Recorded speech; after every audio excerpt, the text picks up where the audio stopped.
Stefan Uhlenbrock is sugar expert at FO Licht. Early each morning, he starts to check the market data. The first figures come in from Siberia. Sowing of the crop had been delayed significantly this year due to excessively wet weather. Uhlenbrock dictates a report on the Russian sugar harvest. The year was wet. The sugar beets came late. Now they have to be harvested fast, while their sugar content is high. Before he drives from his home in Hamburg to his office in Ratzeburg, he sent out his first briefing of the day. The drive takes an hour. Ratzeburg and the company offices are anything but spectacular. And that's how Uhlenbrock wants it. Discretion is important in the sugar industry, and it loves the FO Licht company. Everything at FO Licht revolves around sugar. Stefan doesn't have much time for us because he's alone in the office. We've brought our own sugar along for illustrative purposes, because here sugar is only virtually present as a set of numbers. The basement houses the company archives. 150 years of history are documented here. It all began when Prussian tax official Franz Otto Licht began monitoring the sugar market. His motto was, "Without statistics, there can be no prognosis." Here's a report about cane sugar from Rotterdam from January 29, 1869. The market has calmed down. A large part of the known shipments from Java has already been sold while in transit. After the arrival of the next packet boat, other floating consignments will be up for negotiation.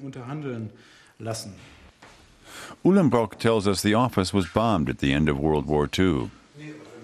A lot of material was destroyed, and a huge amount of effort went into reconstituting the archives bit by bit.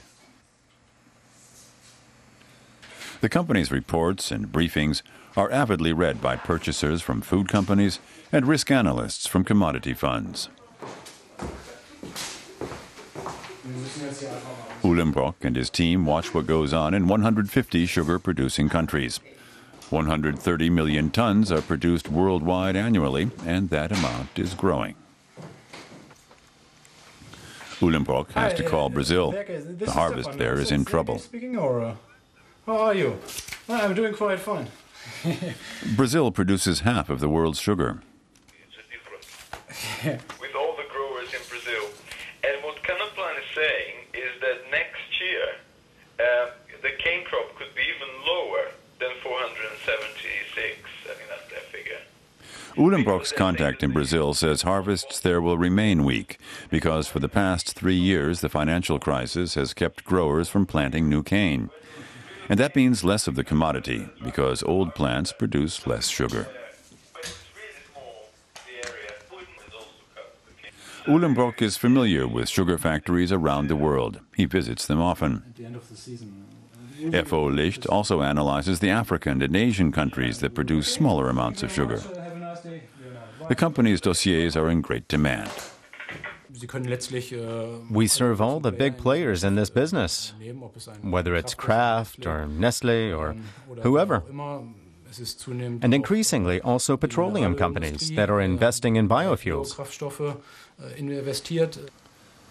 Customers currently pay several thousand euros a year for FO Licht's sugar briefings. The exact price is kept secret. Uhlenbrock prefers to talk about what politics costs. For example, in Europe, where sugar beet growers benefit from protectionism vis-à-vis foreign cane sugar. Uhlenbrock says his company is in favor of free trade. According to him, speculators don't distort the market. Politicians and the sugar lobby do. The way the sugar market is regulated in the European Union definitely favors growers and producers, not consumers. We have our own view on these things, and what we write doesn't depend on any special interest groups.